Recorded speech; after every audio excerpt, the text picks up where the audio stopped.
Welcome back to Open Med School. Last time we have discussed about the history of a 65-year-old man coming with right-sided weakness and speech abnormality. And the most probable diagnosis is stroke, and you should urgently go for a CT scan, GRBs, and other necessary investigations. So before going to the management, let us think what are the risk factors for ischemic stroke. So the risk factors can be traditionally classified into modifiable risk factors and unmodifiable risk factors. So let us look into these modifiable and unmodifiable risk factors. First we will take the unmodifiable, that is cannot change. Age is the most important thing. As age advances, incidence of stroke increases. Anybody with a previous history of stroke or myocardial infarction is at a higher risk of developing stroke. Then male sex is having increased risk, and of course heredity and ethnicity is also an important factor. So the unmodifiable risk factors are age, history of myocardial infarction or prior history of stroke, gender, and ethnicity and heredity. Now we go into the unmodifiable risk factor. This is what we are more interested. First and foremost is high blood pressure. Then comes diabetes, smoking, prior history of transient ischemic attacks, dyslipidemia. Always remember atrial fibrillation. Other heart disease, myocardial infarction, cardiomyopathies, carotid artery disease or other sclerosis in any other vascular bed, blood diseases, hypercoagulable states, sickle cell anemia,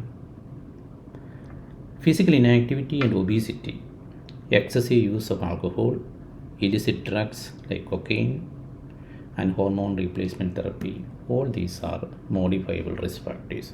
So this chart shows the modifiable and unmodifiable risk factors. Again, remember high blood pressure, smoking, diabetes, dyslipidemia are the major things. And always remember atrial fibrillation, prior history of coronary disease, atherosclerotic disease in any other territory are important factors. So we have studied or learned the modifiable and unmodifiable risk factors.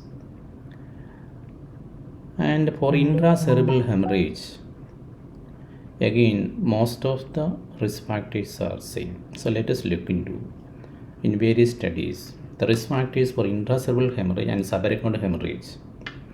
Again, race and ethnicity is important. Then hypertension, cigarette smoking, heavy use of alcohol. Very important thing to remember is use of anticoagulants, amyloid angiopathy, hypercholesterolemia, use of oral contraceptives. So in addition to the routine risk factors, remember anticoagulation as an important risk factor for development of intracerebral hemorrhage. Hope this point is clear. So when a patient comes with stroke, you have to look for or think about the risk factors also. What are the additional things that you will ask? All patients, the time is important. So always ask the onset, last time the patient was seen normal. Ask about history of seizures.